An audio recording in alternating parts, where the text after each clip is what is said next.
ये जानकर बहुत ही खुशी हो रही है कि यहाँ आप लोगों ने ये जो प्रतिमा का अनावरण किया है, प्रतिमा आपने जो तैयार की है अपनी खून पसीने की कमाई से, इसके लिए आपके अंदर बहुत गहरा गौरव भाव मैं महसूस कर सकता हूँ। सबसे पहले मैं आपकी इस उपलब्धि के लिए बधाई दूंगा। आपने अलग से बाहरी किसी से चंदा या दान नहीं लिया है, बल्कि अपनी मेहनत से एक एक रुपया बचा के आपने काम किया।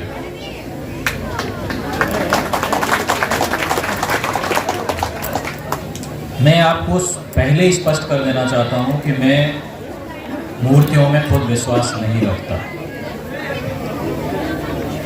और बाबा साहब खुद भी नहीं रखते थे। और बाबा साहब जिनको गुरु मानते थे,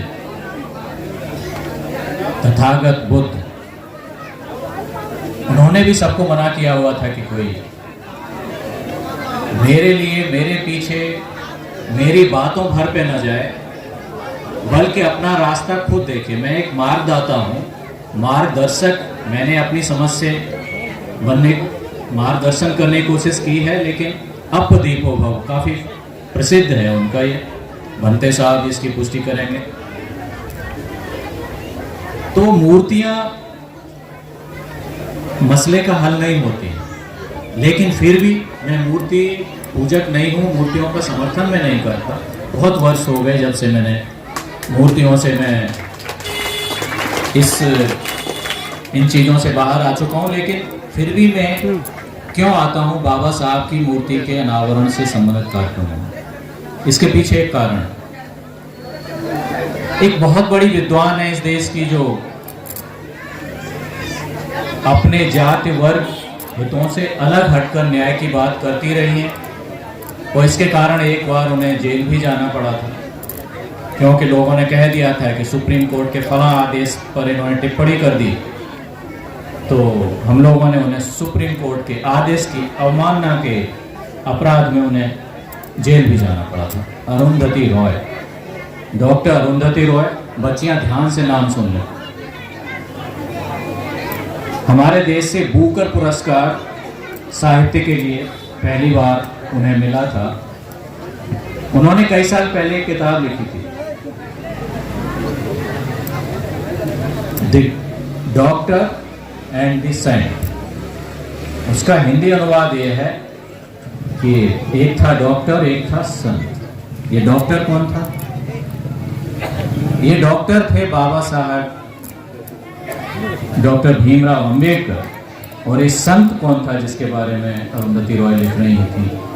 वो थे महात्मा गांधी। और इस किताब में इन दोनों, उस अपने दौर की सबसे ताकतवर शख्सियत जो हमारे देश की थी, इवन पाकिस्तान और आज का बांग्लादेश, ये सब शामिल था।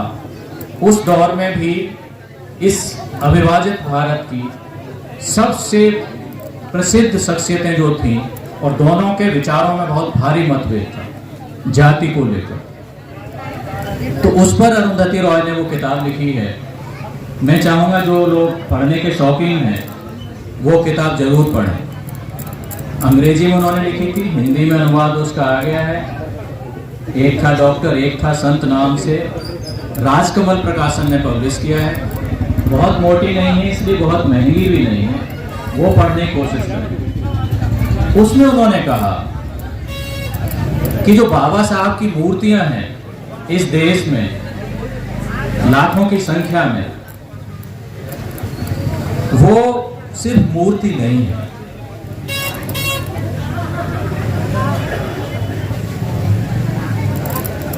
मैं थोड़ा सेंटिमेंटल हो जाता हूं, तो थोड़ा माफ कीजिएगा। उन्होंने लिखा है कि वो सिर्फ मूर्तियां नहीं है,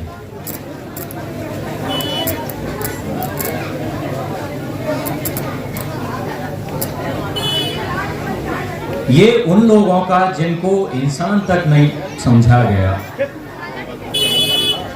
पालतू को तो लोग सटा के रखते थे, लेकिन जिनके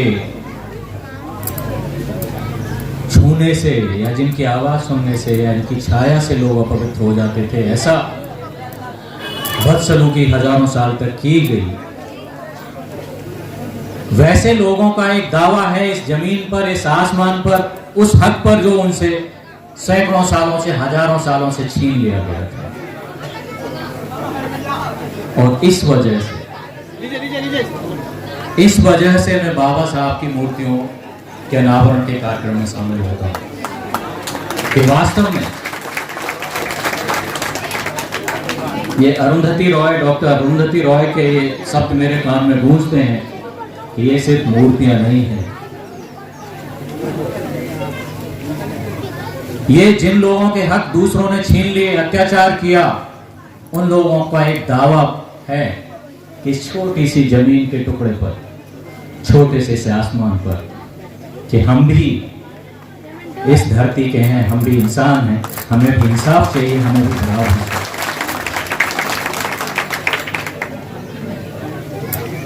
तो इसलिए मैं मूर्तियों का विरोधी होने के बावजूद मैं आता हूं बाबा साहब की मूर्तियों के कार्यक्रम में। शिक्षा की बात होती है। पिछली साल किसी जिले में मुझे बुलाया गया था, ऐसे ही बाबा साहब की ही मूर्ति के अनावरण वाले कार्यक्रम में। कार्यक्रम के बाद किसी यूट्यूबर ने मेरा इंटरव्यू लिया। उस समय पूछा था, कुछ सवाल मैंने जो भाषण के क्रम में कहे थे उसमें बहुत सारी ऐसी बातें थी जो बहुत कड़वी लगती हैं बहुत लोगों को, तो उस पर उन्होंने कुछ सवाल किए थे, उसको मैंने व्याख्या की थी। उसी क्रम में मुझे याद है कि मैंने कहा था कि मैंने सिविल सर्विसेज का एग्जाम पास करके, जो देश का एक सबसे बड़े एग्जाम में से माना जाता है, मैं आईपीएस बन चुका था, लेकिन मैं तब तक शिक्षित नहीं था। ध्यान दीजिएगा बच्चों, मैं किस शिक्षा की बात कर रहा हूँ। ये शिक्षा सिर्फ एग्जाम पास कर लेना और सिलेबस वाला नहीं है। ये सिलेबस, ये पाठ्यक्रम में कितनी गहरी साजिशें, कितनी गंदी राजनीति शामिल है, ये इससे आप जान जाइए कि हमने कभी किसी पाठ्यक्रम में बाबा साहब जैसे महानायक के बारे में नहीं पढ़ा, हमें किसी ने नहीं पढ़ा।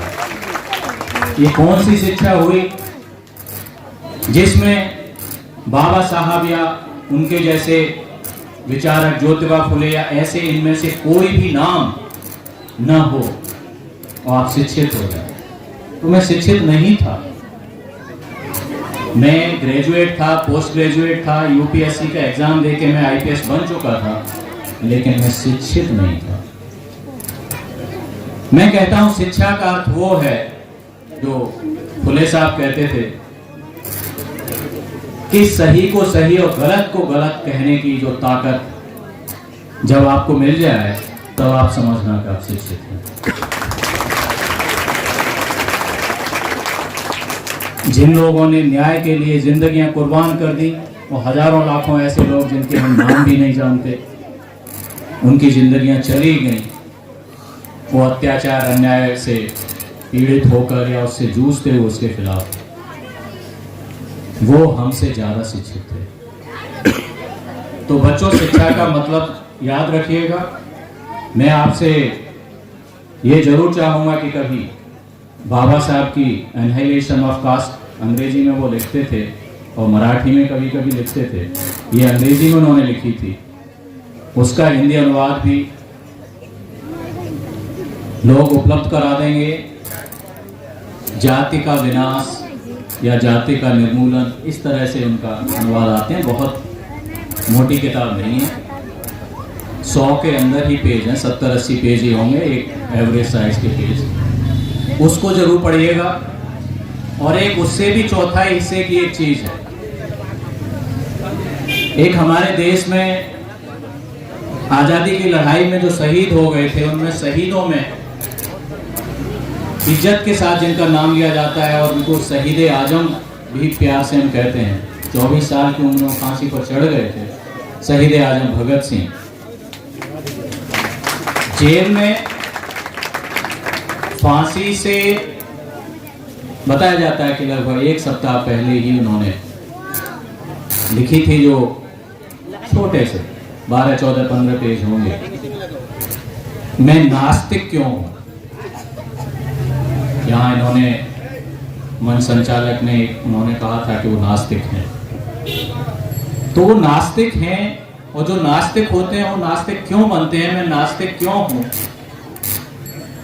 ये जानना जरूरी है अगर हम चाहते हैं कि वास्तव में हम शिक्षित हों सही अर्थों में। तो मैं नास्तिक क्यों हूं, या अंग्रेजी में why I am N atheist, उसको जरा भगत सिंह की,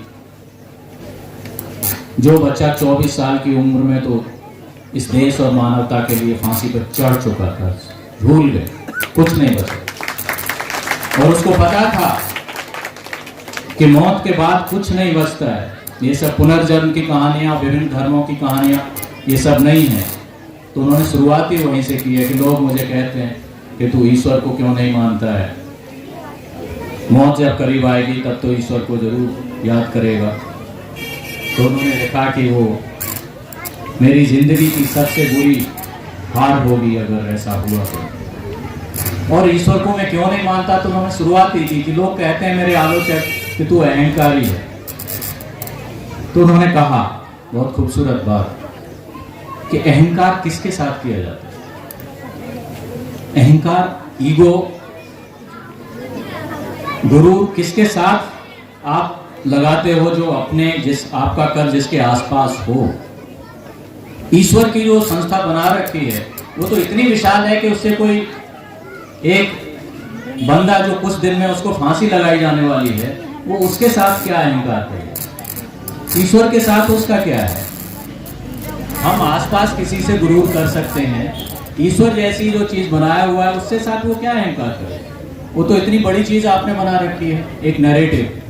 उन्होंने कहा नहीं, बात वो नहीं है। फिर उन्होंने सभी के ईश्वर की, वो सबके ईश्वर का बेनकाब करते हुए दिखाई देता है। जिस धर्म को जो इस देश का बहुसंख्यक धर्म कहा जाता है उसके ईश्वरों के बारे में बात करते हैं।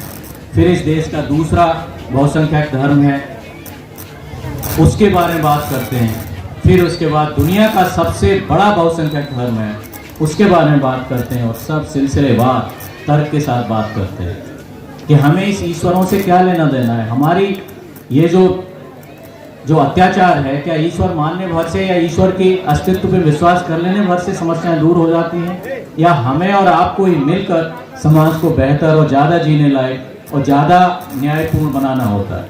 तो इसके लिए आप जरूर पढ़ लीजिएगा।